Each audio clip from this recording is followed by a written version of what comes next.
প্রিয় শিক্ষার্থী, শুভকামনা রইল। আজকে আমরা গত যে ক্লাসটি করেছিলাম সেই ক্লাসটির দ্বিতীয় অংশ করব। বিষয় ছিল সমাস। আমাদের পূর্ব ক্লাসে ছিল দ্বন্দ্ব, তৎপুরুষ এবং দ্বিগু। আমাদের নিশ্চয়ই মনে আছে দ্বন্দ্বের যে বিষয়টি, তৎপুরুষের যে বিষয়টা এবং দ্বিগুর যে বিষয়টি, সেটা আমরা নিঃসন্দেহে মনে রেখেছি। তারপরও আমি ক্লাসটি 1 মিনিট আগে এই কারণে শুরু করলাম যেন দ্বন্দ্ব, তৎপুরুষ এবং দ্বিগু নিয়ে দুটি কথা বলতে পারি। দ্বন্দ্ব, পূর্বপদ পরপদ উভয় পদে প্রধান ছিল, বাবা মা ভাই বোন। এখানে আমরা দেখিয়েছিলাম যে অলুক দ্বন্দ্ব কিভাবে হয়, মায়ে ঝিয়ে, হাতে কলমে। তারপরে বহুপদী দ্বন্দ্ব কিভাবে হয়, পদ্মা মেঘনা যমুনা, পদ্মা মেঘনা ও যমুনা। একশেষ দ্বন্দ্ব কিভাবে হয়, যেমন আমরা, সে, তুমিও, আমি। তৎপুরুষ সমাসে আমরা দেখিয়েছিলাম, একটু মনে করে দেখো, বিভক্তি লোপ পায়, পরপদ প্রধান হয়।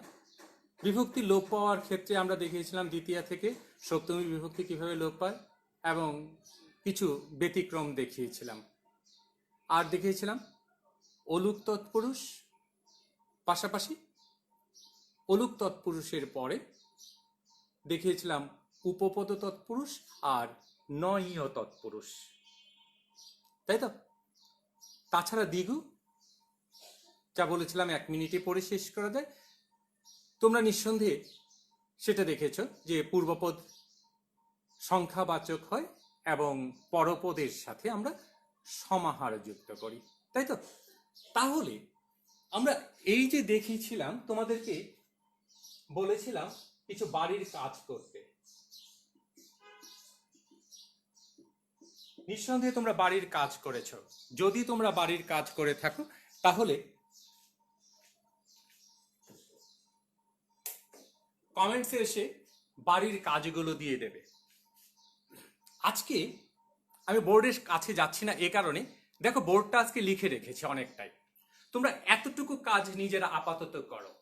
প্রথম কাজটি হচ্ছে, আজকে পড়ানোর বিষয় হচ্ছে কর্মধারয় সমাস। কর্মধারয় সমাসে তোমরা লিখো পরপদ প্রধান, দ্বিতীয় অংশে লিখো বিশেষ্য ও বিশেষণ ভাবাপন্ন শব্দ। তোমরা আপাতত এই হিজগুলো দিয়ে রাখো, তারপরে আমি বিশ্লেষণে যাচ্ছি। তারপরে লেখো যে, কমা দিয়ে, তারপরে যেই সেই, তারপরে ডট দিয়ে রাখো, সেটিও আমি বিশ্লেষণে যাচ্ছি। এবং কর্মধারয় সমাসকে 4টি ভাগে ভাগ করা যায়: উপমান, উপমিত, রূপক এবং মধ্যপদলোপী। উপমান, উপমিত, রূপক এবং মধ্যপদলোপী, তোমরা এই 4টি ভাগে ভাগ করে রাখো। আর পাশাপাশি তোমরা আরেকটি কাজ করে রাখো, সেটা হচ্ছে উপমান এবং উপমেয়।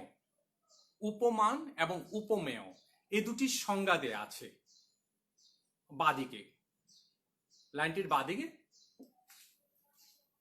উপমান, উপমেয় তুলে রাখো।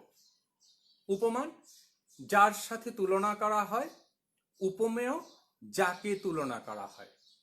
তোমাদের স্বাভাবিক নিয়মে তোমাদেরকে 30 মিনিট সময় আমরা ক্লাসটি নিব, কিন্তু আজকে সম্ভবত ক্লাসের একটু সময় বেশি লাগতে পারে।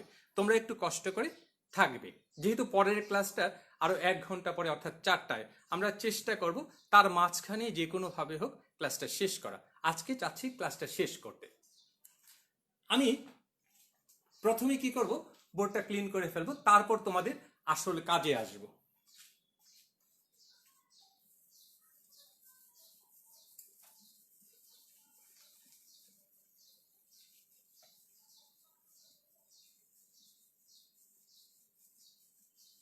আমরা পূর্ববর্তী ক্লাসের যে বাড়ির কাজ দিয়েছিলাম, সেই বাড়ির কাজগুলো তোমরা যদি পারো মেসেজ অংশে দিয়ে দেবে, তাহলে তোমরা কাজগুলো আসলেই করছো কিনা সেটা আমরা বুঝতে পারবো। কর্মধারয় সমাস। কর্মধারয় সমাসের একটি সংজ্ঞা রয়েছে এবং সংজ্ঞাটির মধ্যে কিন্তু কর্মধারয় সমাসের সার্বিক বর্ণনাটাও রয়েছে। যেমন একটু লিখে নাও, বিশেষ্য ও বিশেষণ ভাবাপন্ন শব্দের সাথে বিশেষ্য ও বিশেষণ ভাবাপন্ন শব্দের যে সমাস হয় তাকে কর্মধারয় সমাস বলে।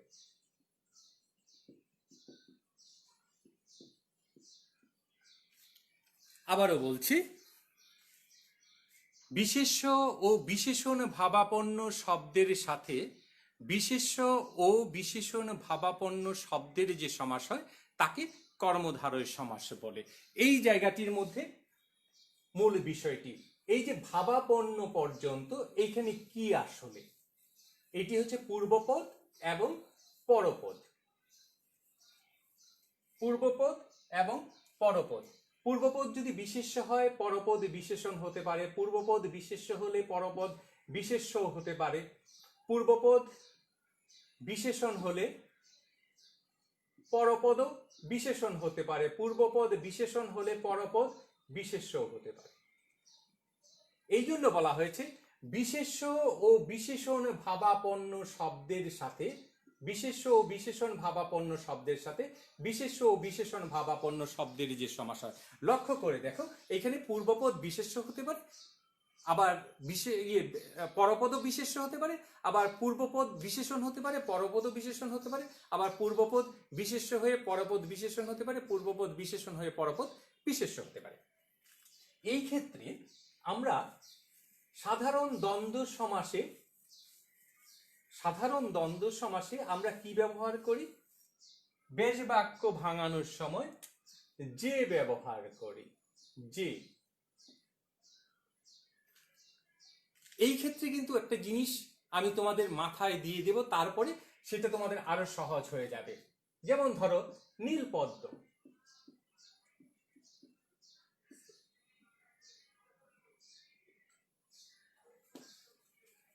নীলপদ্ম, নীলপদ্ম, এই যে নীলটা কি বিশেষণ আর পদ্মটা কি বিশেষ্য। যদি বিশেষ্য বিশেষণ হয় তাহলে মাঝখানে যে বসবে, যেমন নীল যে পদ্ম। কিন্তু পূর্বপদ বিশেষ্য পরপদ বিশেষ্য, পূর্বপদ বিশেষণ পরপদ বিশেষণ, তাহলে যে বসবে না, সেই ক্ষেত্রে বসবে যেই সেই যিনি তিনি যেমন তেমন এই সকল সাপেক্ষ সর্বনাম বসবে। তাহলে আমাদের আবার একটি পদের সংজ্ঞায় যেতে হবে। সাপেক্ষ সর্বনাম কি?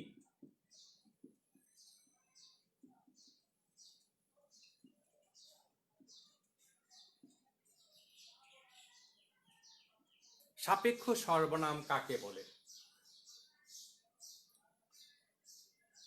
পরস্পর সম্পর্কযুক্ত একাধিক সর্বনাম যখন সাপেক্ষভাবে দুটি বাক্যকে একত্রিত করে তাকে সাপেক্ষ সর্বনাম বলে। যেমন যতই করিবে দান তত যাবে বেড়ে, এই যে যতই এবং ততই। আবার যেমন কর্ম তেমন ফল, এই যে যেমন তেমন, এগুলো হচ্ছে সাপেক্ষ সর্বনাম। তাহলে আমরা দেখি রাজর্ষি, রাজর্ষি যিনি রাজা তিনি কি ঋষি। এখানে লক্ষ্য করে দেখো, রাজাটা হচ্ছে বিশেষ্য, ঋষিটা হচ্ছে বিশেষ্য। তার জন্য হয়েছে যিনি রাজা তিনি ঋষি। এখানে রস্যইর একটি ব্যবহার করা যেতে পারে। সেই রস্যইর ব্যবহারের মূল কারণটি কি একটু খেয়াল করে দেখো। এই যে যিনি রাজা সেই ব্যক্তি সম্পর্কে অর্থাৎ ওনার সম্পর্কে বলা হচ্ছে, তিনি আবার ঋষিও। তার জন্য যিনি রাজা তিনি ঋষি, একটা ই প্রত্যয় যুক্ত হয়েছে। এটি দুইটাই বিশেষ্য দিয়ে দেখিয়েছে। এবার বিশেষণ দিয়ে দেখো, ধোয়া মোছা, আগে ধোয়া পরে মোছা, কাঁচা পাকা, যা কাঁচা তাই পাকা। খেয়াল করে দেখো, এই ক্ষেত্রে কিন্তু আমরা কোনোভাবেই কাঁচা ও পাকা লিখছি না। এবার আসি কর্মধারয় সমাসে যে 4টি ভাগে ভাগ করা যায় আমরা লিখেছি আগে, উপমান, উপমিত, রূপক এবং মধ্যপদলোপী। খেয়াল করে দেখো, তোমাদেরকে এখানে একটি জিনিস মাথায় রাখতে বলেছিলাম, একটি হচ্ছে উপমান, একটি হচ্ছে উপমেয়। উপমান কি এবং উপমেয় কি, এই দুটি জিনিস মনে রাখতে বলেছিলাম। উপমান আর একটি হচ্ছে উপমেয়। উপমান বলছিলাম যাকে তুলনা করা হয় তাকে উপমান বলে, আর উপমেয় যার সাথে তুলনা করা হয় তাকে বলে, নাকি? যার সাথে তুলনা করা হয় তাকে উপমান বলে, আর যাকে তুলনা করা হয় তাকে উপমেয় বলে। মাত্র তোমাদেরকে লিখে দিয়েছি, একটু খেয়াল করে দেখো কিভাবে উপমান এবং উপমেয় এখানে কাজ করবে। এই দুইটা জিনিস মাথায় থাকলে এখানে হবে। এখানে বিশেষ্য বিশেষণও চিনতে হবে। উপমান সংজ্ঞাটি এরকম, উপমান এবং উপমেয়ের মধ্যে যদি একটি সাধারণ গুণ থাকে। আজকে সকালে বেলায় একটা কাজ করেছিলাম, যে দেখি তো জীবনে কখনো তো অনলাইনে ক্লাস নেই, অনলাইনে ক্লাস নিচ্ছি, কিভাবে ক্লাস নেই তার জন্য সমাসের একটি ক্লাস বের করলাম, এবং সেই কর্মধারয় সমাসটা, কপালগুণে সেই কর্মধারয় সমাসটা একজন পড়াচ্ছেন। উনি পড়াচ্ছেন যে যদি তুলনা বোঝায় এবং পূর্বপদ পরপদ একটা বিশেষ্য একটা বিশেষণ থাকে তাহলে উপমান কর্মধারয় হয়। কিন্তু এইখানে একটি ভুল ব্যাখ্যা আমরা পেয়েছিলাম, আমি পেয়েছি আর কি। সেই ভুলটি কি ছিল? ভুলটি ছিল হচ্ছে পূর্বপদ বিশেষ্য পরপদ বিশেষ্য হতে পারে। কি রকম একটু খেয়াল করে দেখো। কারণ এইখানে উপমান এবং উপমেয়ের একটি সাধারণ গুণের উল্লেখ করা হয়েছে। উপমানও বিশেষ্য, আবার উপমেয়ও কিন্তু বিশেষ্য। কিন্তু সাধারণত উপমান কর্মধারয় সমাসে উপমেয়টা থাকে না, উপমেয়টা অনুপস্থিত থাকে। কিরকম দেখো, একটু খেয়াল করলেই আমরা বুঝতে পারবো। তুষার শুভ্র, তুষার শুভ্র, খেয়াল করে দেখো এখানে কিন্তু তুলনা বোঝানো হয়েছে। তুষার কি? বরফ, এটি বিশেষ্য। কিন্তু বলা হয়েছে তুলনা বোঝাচ্ছে, কিন্তু কার সাথে তুলনা বোঝাচ্ছে? শুভ্রর সাথে? অবশ্যই না, শুভ্র একটি গুণ, শুভ্র কিন্তু গুণ। তুষার শুভ্র যদি কাগজ হয় বা কাপড় হয়, এই যে কাগজ বা কাপড়, তুষার শুভ্র কাগজ, তুষার শুভ্র কাপড় যদি হয়, সেখানে লক্ষ্য করে দেখো এটিও কিন্তু বিশেষ্য। তাহলে ওনারা যে বলছেন যে একটি বিশেষ্য একটি বিশেষণ থাকলেই উপমান হয়, সেটি একটি ভুল ব্যাখ্যা। উপমান আমরা মনে রাখবো, উপমান এবং উপমেয়ের একটি সাধারণ গুণের সাথে তুলনা করা হয়। তুষার, তুষারের ন্যায় শুভ্র আমরা লিখি, তুষারের ন্যায় শুভ্র। খেয়াল করে দেখো এইখানে যে বিষয়টি আমাদের চোখে পড়েছে সেটি হচ্ছে তুষারের ন্যায় শুভ্র কে, কার সাথে তুলনা করা হয়েছে? যার সাথে তুলনা করা হয় তাকে উপমান বলে। আমরা পেয়েছি কি? তুষার। যাকে তুলনা করা হয় সেইখানে কিন্তু অনুপস্থিত, সেইখানে নেই। কেন নেই? এই যে বলেছিলাম যে সাধারণত উপমান কর্মধারয়ের সমাসে উপমেয়টা অনুপস্থিত থাকে, কিন্তু কখনোই কি উপস্থিত থাকে না? থাকতে পারে। সেই কখনোই ক্ষেত্রে আমরা দেখি কিছু কিছু শব্দে যে সমাসবদ্ধ শব্দে সেটি চলে আসে। যেমন কৃষ্ণ কালো কেশ, কৃষ্ণ কালো কেশ। তাহলে কি কেশটাকে আমরা বাদ দিয়ে দিতে পারবো? কৃষ্ণ কালোও পাই, আবার এখানে পেলাম কৃষ্ণ কালো কেশ। তাহলে কি হবে? কৃষ্ণের ন্যায় কালো কেশ। এখন যদি বলি যে পূর্বপদ বিশেষ্য এবং পরপদ বিশেষণ হলে উপমান হয়, তাহলে আমরা পরপদ বিশেষণ পেয়েছি আবার বিশেষ্যও পেয়েছি, তখন কি হবে? তখন এই তুলনা করতে হবে যে দেখো কৃষ্ণের একটি গুণের কথা উল্লেখ আছে, কেশেরও একটি, কেশ মানে চুল, কৃষ্ণ মানে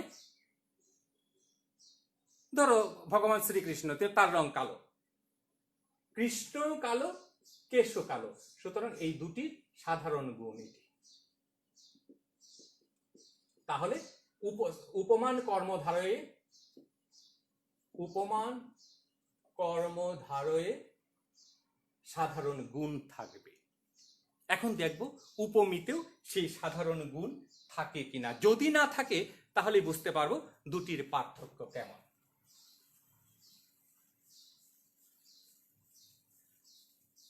কিন্তু এইখানে কিন্তু আরেকটা বিষয় আছে, দুটিকেই কিন্তু তুমি দেখতে পাচ্ছ।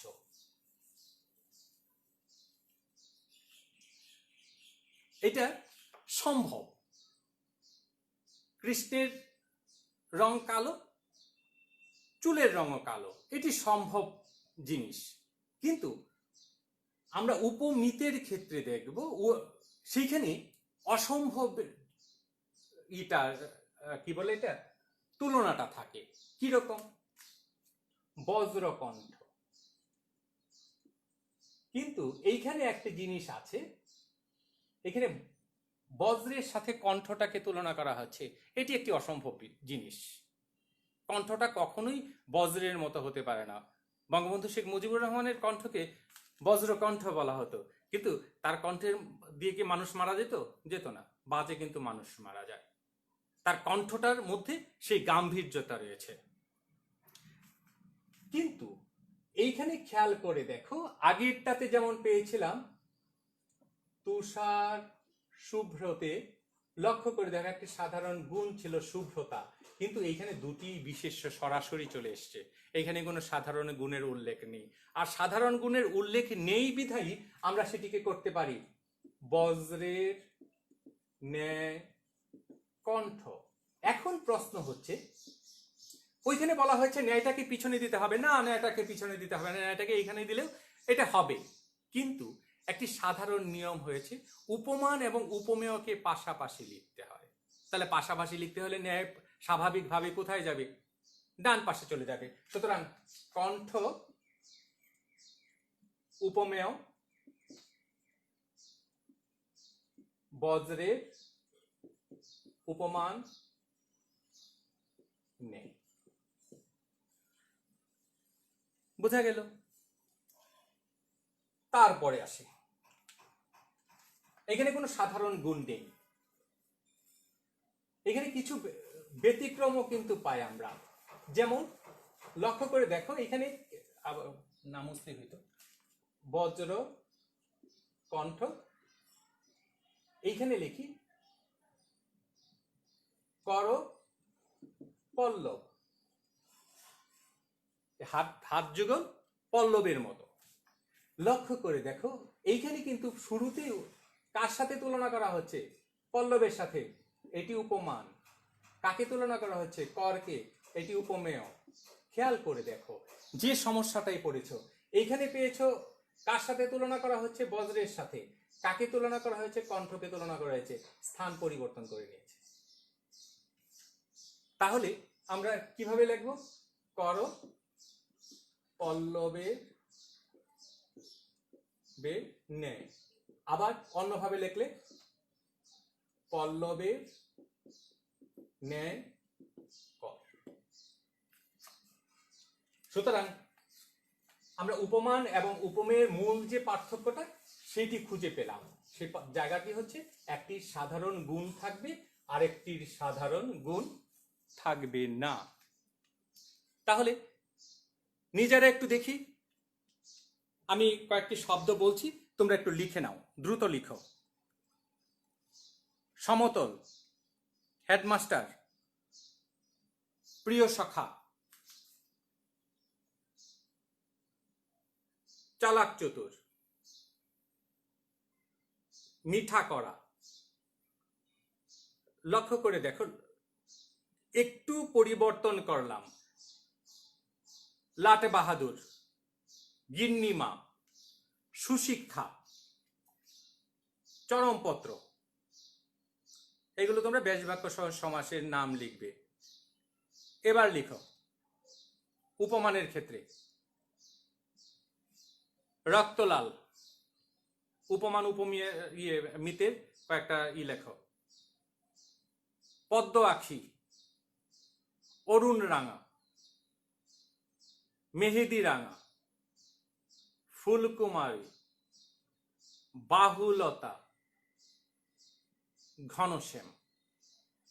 তাহলে আমরা যে বিষয়টি পেলাম এখানে, যে উপমান এবং উপমেয়ের যে তুলনার বিষয়টি, এবং উপমানের মধ্যে বিশেষ্য থাকে, বিশেষণ থাকে, আর উপমেয়ের মধ্যে, উপমিতের মধ্যে শুধুমাত্র বিশেষ্য থাকে, এই বিষয়টি আমরা খেয়াল করলাম।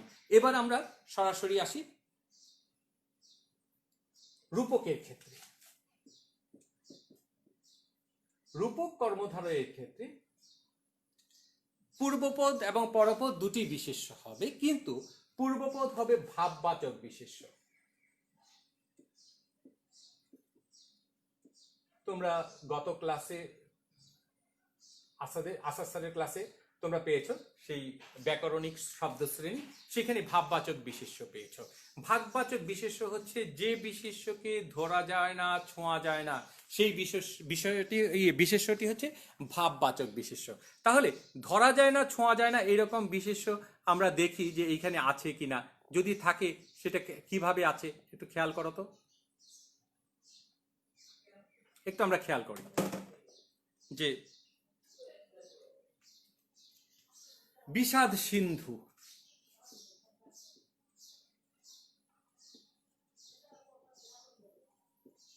সিন্ধু, বিষাদটা কি? কষ্ট, দুঃখ, তাই না? কার সাথে তুলনা করা হয়েছে? সমুদ্রের সাথে। লক্ষ্য করে দেখো, পূর্বপদটি হয়েছে ভাববাচক বিশেষ্য, কারণ কারো দুঃখ দেখা যায় না, ধরা যায় না, ছোঁয়া যায় না। তুমি কি কখনো কাউকে বলতে পারবে ভাই তোমার বিষাদটা একটু দাও, আমি ফুটবল খেলায় তোমাকে দিয়ে দিই? বা দেহ ঘড়ি।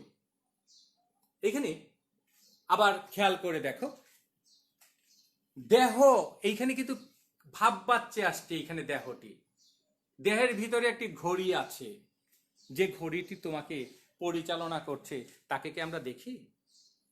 দেখি না। দিল দরিয়া, হৃদয়টা সমুদ্রের মতো। তুমি একটা কাজ করো, কাউকে বলতে পারবা যে ভাই তোমার দিলটা দাও, একটা ফুটবল খেলায় তোমাকে দিয়ে দিই, সে কি দেবে তোমাকে? দিতে পারবে? গান গায় যে এই মন তোমাকে দিলাম, আসলে কি কাউকে কেউ মন দিতে পারে? এটি কি দেখা যায়? ধরাও যায় না, ছোঁয়াও যায় না। পূর্বপদ। আর পূর্বপদ যদি ভাববাচক বিশেষ্য এবং পরপদ যদি সাধারণ বিশেষ্য হয়, এবং তাদের মধ্যে কি করছে? অভিন্নতা প্রকাশ পাচ্ছে। অভিন্ন মানে কি? দুটি একই রকম।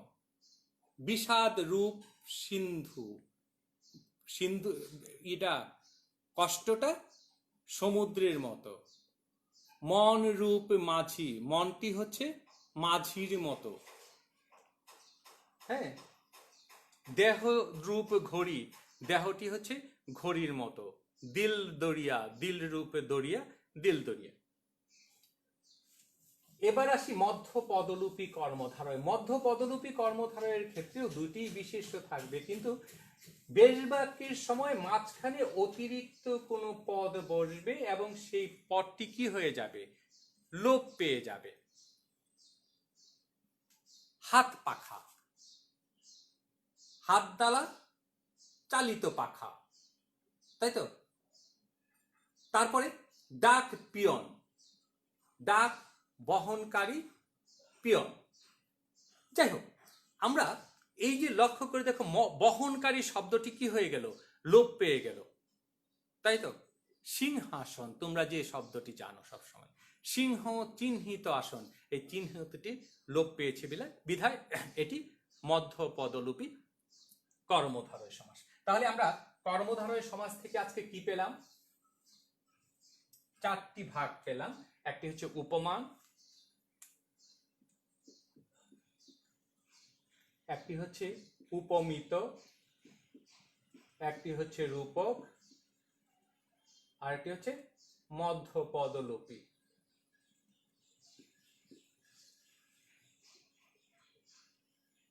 তাই তো?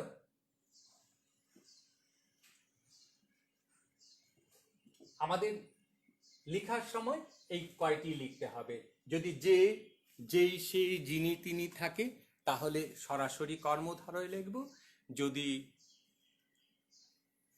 উপমান এবং উপমেয়ের মাঝখানে যদি ন্যায় বসে, অর্থাৎ সাধারণ গুণের অবস্থান যদি বোঝানো হয়, তাহলে উপমান কর্মধারায় লিখব।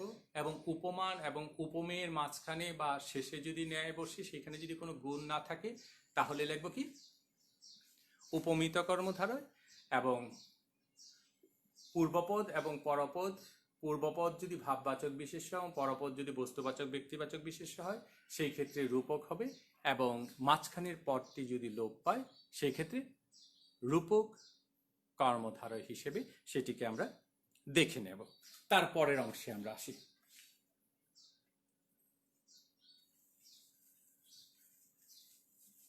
এবার দেখি অব্যয়ীভাব। অব্যয়ীভাব সমাস। মনে করে দেখো, এটি কোন পদ প্রধান সমাস? পূর্বপদ প্রধান, না পরপদ প্রধান, না উভয় পদ প্রধান? মনে আছে? মনে থাকা উচিত। বলো। আমরা এই ক্ষেত্রে দেখব উপমান, এই ক্ষেত্রে দেখব অব্যয় কিভাবে প্রধান হয়ে ওঠে। অব্যয়, অব্যয় থেকে অব্যয়ীভাব। পূর্বপদ অব্যয় থাকবে এবং সেই পূর্বপদ বিভিন্ন অর্থে প্রধান হয়ে উঠবে। পূর্বপদ অব্যয় থাকবে এবং বিভিন্ন অর্থে তা প্রধান হয়ে উঠবে। সেটি কেমন, কিভাবে সেটি প্রধান হয়ে ওঠে আমরা এবার একটু দেখি। পূর্বপদ অব্যয় হবে, এটাতে বলাই হচ্ছে পূর্বপদ অব্যয় হবে, অব্যয়টি বিভিন্ন অর্থে প্রধান হয়ে উঠবে এবং এই পূর্বপদের অর্থই প্রধান থাকবে। যেমন আমরা দেখি সমীপে বসে, সমীপে। সমীপে বিষয়টি কি? সামীপ্য অর্থে। উপ, সামীপ্য অর্থে উপ আসতে পারে। ক্যামেরাটা একটু নিচে নেমে পড়ে, তার জন্য বারবার আমাকে পিছনে যেতে হয়। উপকূল, কয়েকটি শব্দ লিখছি। উপজেলা, উপগ্রহ। লক্ষ্য করে দেখো, তিনটি উপকে পেয়েছি, কিন্তু তিনটি ভিন্ন ভিন্ন অর্থে আমরা সেই উপটাকে দেখতে পাচ্ছি। উপকূল, এটি সামীপ্য অর্থে, তিনি উপকূলে অবস্থান করছেন। ঝড়টি উপকূলের পাশে এসে পৌঁছেছে। লক্ষ্য করে দেখো, এইটি হচ্ছে সমুদ্র, এইটি হচ্ছে কুল, আর তার পাশে যে অংশটা সেটি হচ্ছে উপকূল, যেখানে মানুষ বাস করে বা সেই ঝাউ গাছ টাউ গাছগুলো যেখানে আছে, সেইটা হচ্ছে উপকূল। তাহলে উপকূল হচ্ছে কি? কুলের সমীপে। এই সমীপেটা হচ্ছে নৈকট্য, কুলের নিকট অর্থে। তাহলে কোনটি প্রধান পেয়েছে? কুলটি প্রধান পেয়েছে, এটি হচ্ছে কুল। কুল প্রধান নয়, এখানে তার পাশের যে অংশটি আছে, সামীপ্য যেটা আছে, সেই জায়গাটি হচ্ছে প্রধান। সুতরাং আমরা পেয়েছি এইখানে উপটি সামীপ্য অর্থে প্রধান হয়ে উঠেছে। উপজেলা, উপজেলাটি কি? উপজেলা হচ্ছে জেলার সদৃশ। জেলার সদৃশ মানে কি? সদৃশ মানে সাদৃশ্য, জেলার মতো। জেলার মতো সাদৃশ্য মানে কি? আমরা একটু দেখি। জেলার সদৃশ মানে জেলার যে কাজটি হয় সেখানে উপজেলাতেও সেই কাজটি হয়ে থাকে। যদি তাই হয় তাহলে এইখানে জেলা প্রধান হয়ে উঠেছে না, সদৃশ বা সাদৃশ্য যেটি সেটি প্রধান হয়ে উঠেছে। সুতরাং আমরা কি দেখতে পাচ্ছি? যে পরপরটি প্রধান। উপগ্রহ, গ্রহের ক্ষুদ্র।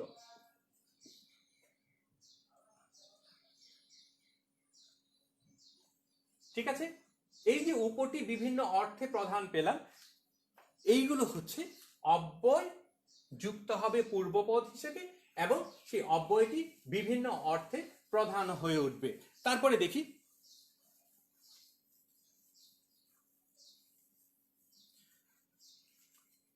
বিপসা। অর্থে আসতে পারে, মানে পুনঃ পুনঃ একই জিনিস পুনঃ পুনঃ অর্থে আসতে পারে। যেমন ফি বছর, ফি বছর, বছর বছর, বা বছরে বছরে। লক্ষ্য করে দেখো, এই ফি আসছে বা প্রতি হইতে পারে, প্রতি বছর, প্রতি হইতে পারে। এই যে প্রতি বা ফি, এই দুটি কি? দুটি হচ্ছে অব্যয়। এটি বিভিন্ন অর্থে আমাদের কাছে প্রধান হয়ে উঠছে। তারপরে আসতে পারে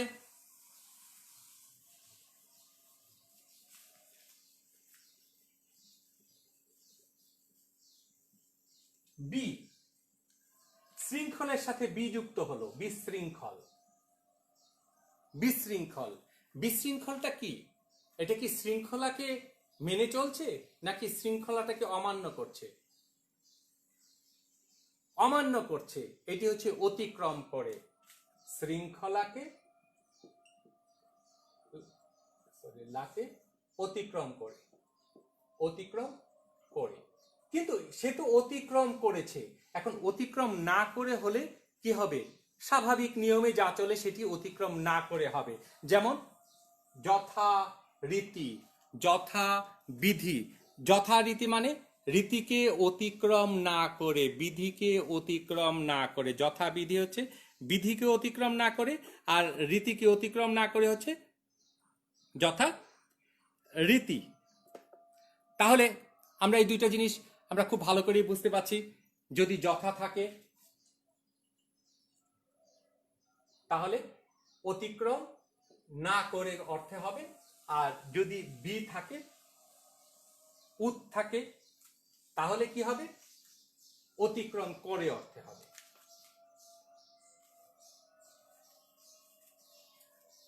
ঠিক তেমনি ভাবে আরো কয়েকটি দেখি।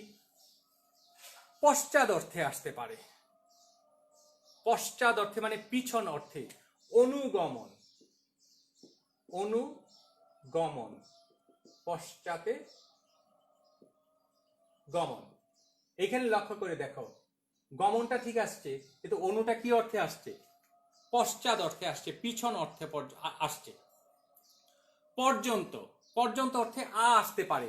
আ সমুদ্র হিমাচল, সমুদ্র থেকে হিমাচল পর্যন্ত। আকণ্ঠ, কণ্ঠ পর্যন্ত। লক্ষ্য করে দেখো, এই পর্যন্ত অর্থে আমরা পাচ্ছি পর্যন্ত। কি পেলাম? আ সমুদ্র আ, আর আকণ্ঠ আ। তাহলে আ এখানে কি অর্থে আসছে? পর্যন্ত অর্থে আসছে। আর কি কি অর্থে আসতে পারে? অভাব অর্থে আসতে পারে অনেকগুলো। যেমন এখন কিসের অভাব দেখতে পাচ্ছি আমরা? ভিক্ষার অভাব দেখতে পাচ্ছি। ভিক্ষার অভাব কি? দু, উপসর্গ আসছে, দুর্ভিক্ষ। স্ত্রীর অভাব, এই যে বিভিন্ন কার্টুনে দেখতে পাচ্ছ যে বিউটি পার্লার নাই, সুতরাং স্ত্রীর এখানে অভাব দেখা দিয়েছে। নরসুন্দরীর কাছে আমরা যেতে পারি না, সুতরাং স্ত্রীর অভাব দেখা দিয়েছে। স্ত্রী মানে কি? সুন্দর। সুতরাং সৌন্দর্যের অভাব যদি থাকে সেটি আমরা কি অর্থে দেখি? বিশ্রী, কুশ্রী। এখানে বি অভাব অর্থে আসছে। আর কি আসতে পারে? দুর্ভিক্ষ বললাম, বিশ্রী বললাম। তোমরা কিছু বলো। আলুনি, আ, নুনের অভাব, আলুনি। এইভাবে যদি পূর্বপদে কি যুক্ত হয়?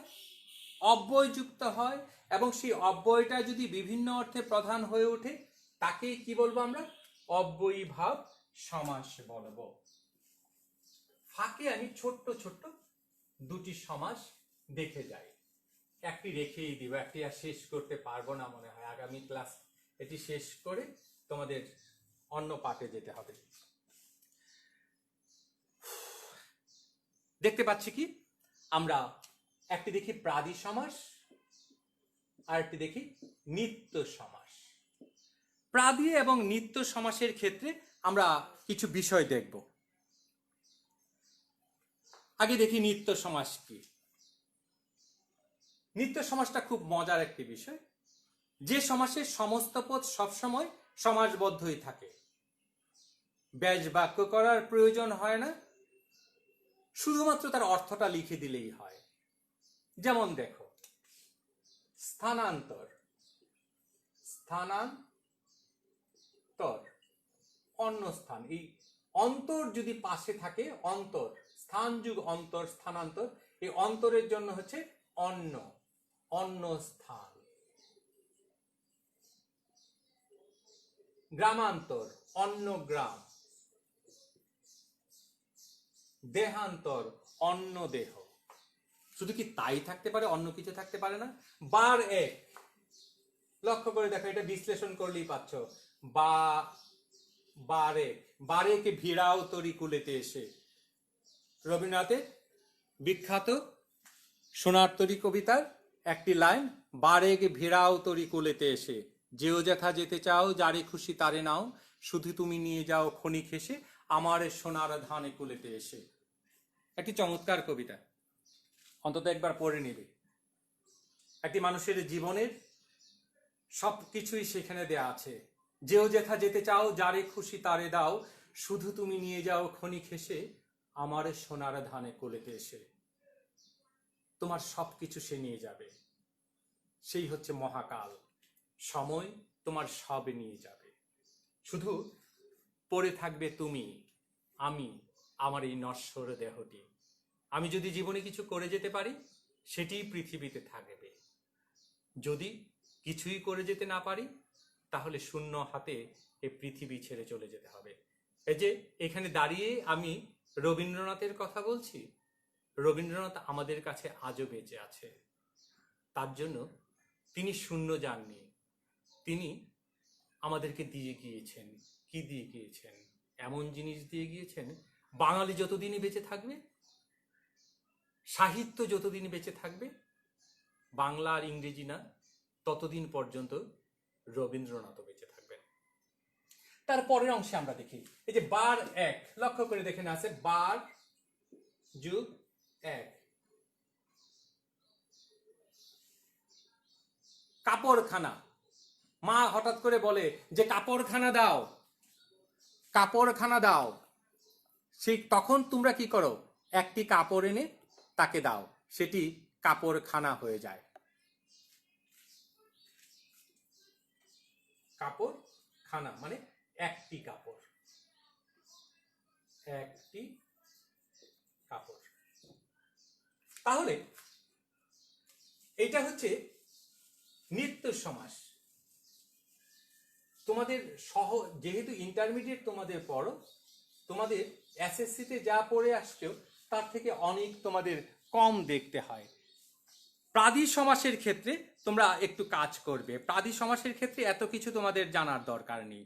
প্রাদি সমাসের ক্ষেত্রে একটু অন্যরকম ভাবে মনে করবে। অনেক প্রাদি সমাসকে তোমরা অব্যয়ী ভাবের মাঝখানে ফেলে দিবে বিধায় সেটিকে আর প্রাদি লিখতে হয় না। যেমন যে সকল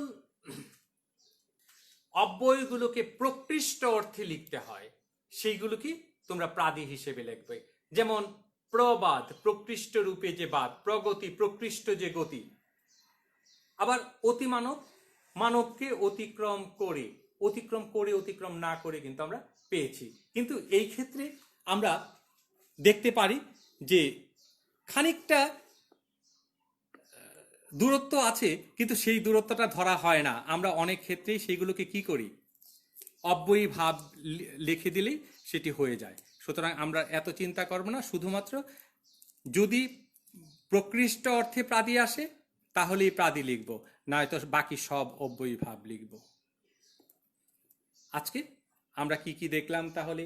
কর্মধারয় সমাস দেখলাম, অব্যয়ী ভাব সমাস দেখলাম, প্রাদি সমাস দেখলাম, আর নিত্য সমাস দেখলাম। হাতে সময় আছে কিছুক্ষণ, আমি 10টা মিনিট সময় আর একটু নিয়ে নিই। সেটি হচ্ছে বহুব্রীহি সমাস। বহুব্রীহি সমাসে, যে সমাসে পূর্বপদ পরপদ কোনটির অর্থ প্রাধান্য না দেখে অন্য পদের অর্থ প্রাধান্য দেখায় তাকে বহুব্রীহি সমাস বলে। পূর্বপদ পরপদ কোনোটির অর্থ প্রাধান্য দেখাবে না, দেখাবে অন্য পদের অর্থ। বহুব্রীহি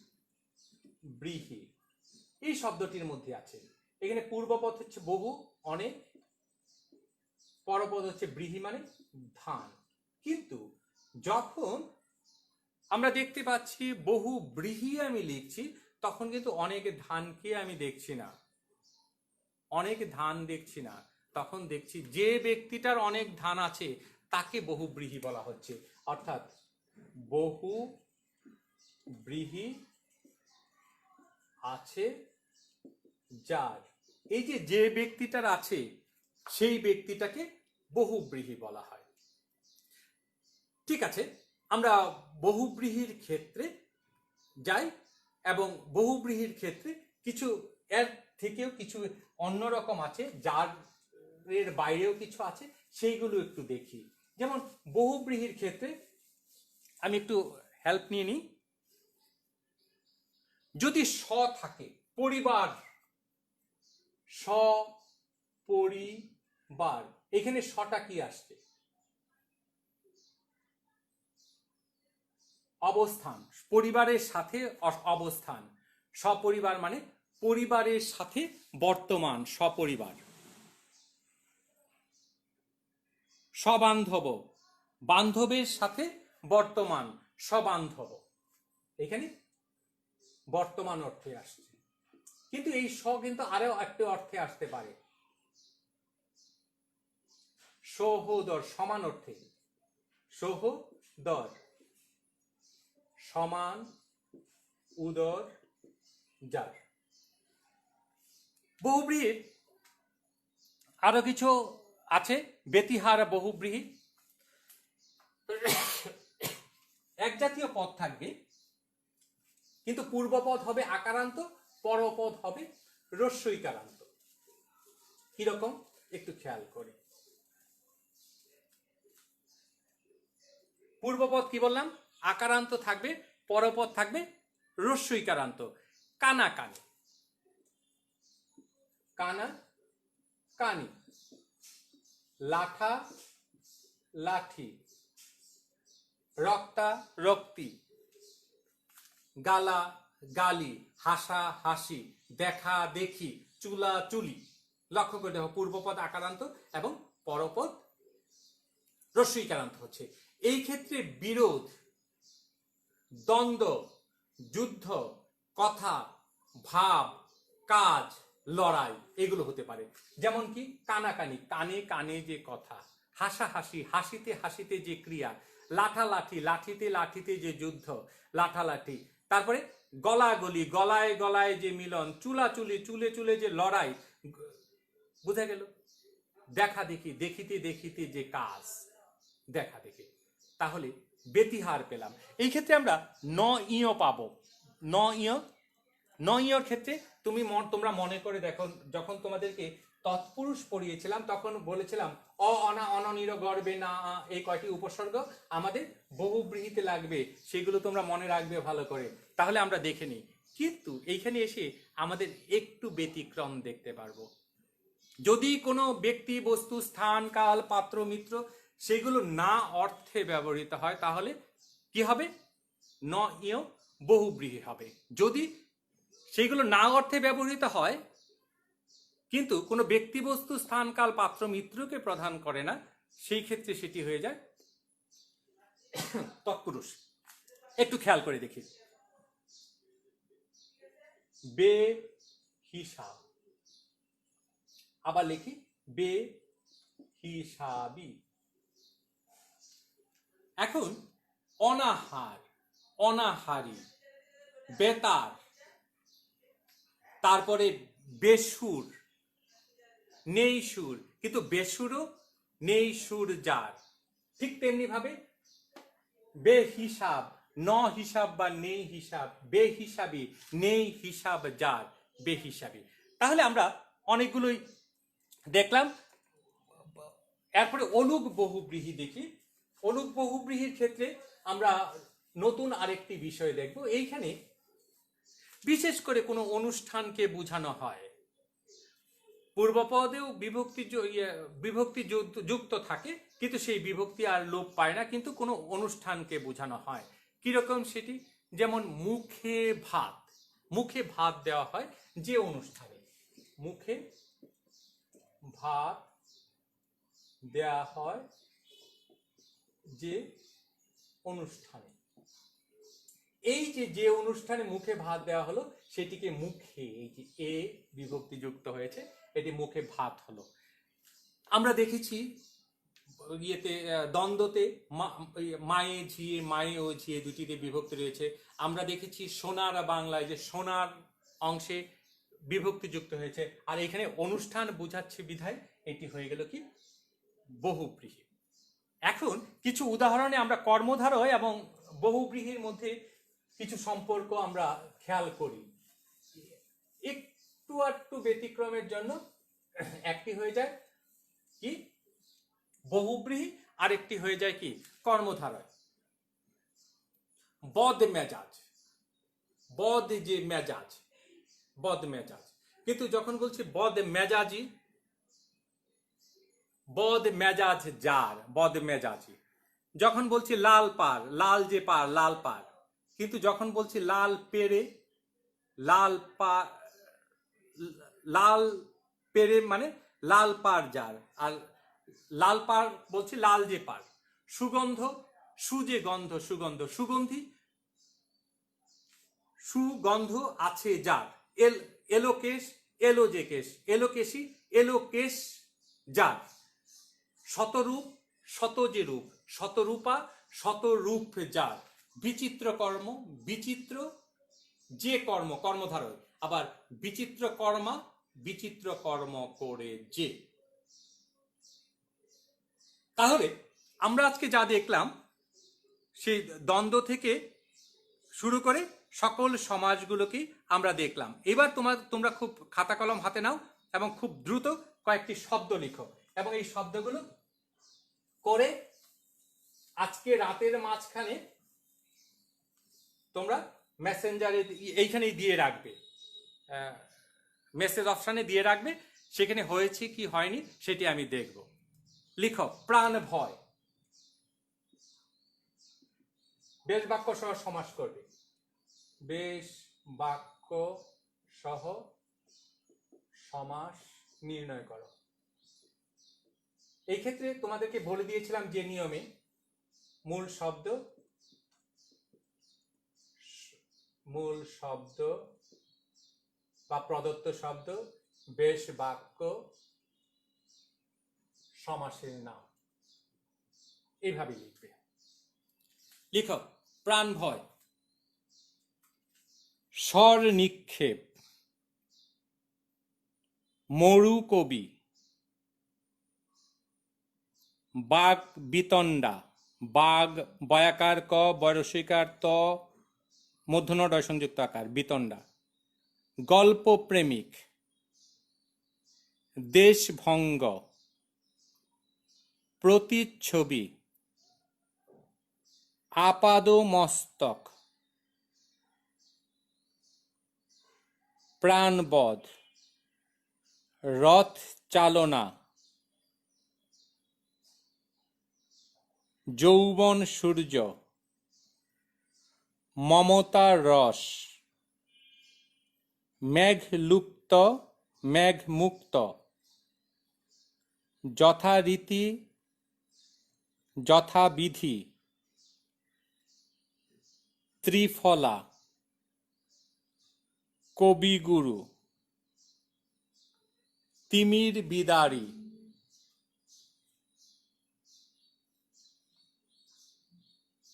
কুসুম কোমল, বেগুন ভাজা, তিমির কুন্তলা,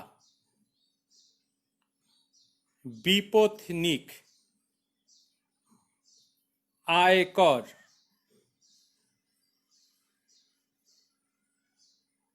চিরসুখী। তাহলে আজ এই চির সুখী শব্দটির সাথে আমরা কি করলাম, শেষ করলাম। যদি শেষ করি তাহলে তোমাদের প্রধান কাজটি হচ্ছে এই যে দুদিন আমি ক্লাস নিলাম, এই দুদিনের ক্লাসটিকে একসাথে আবার দেখা।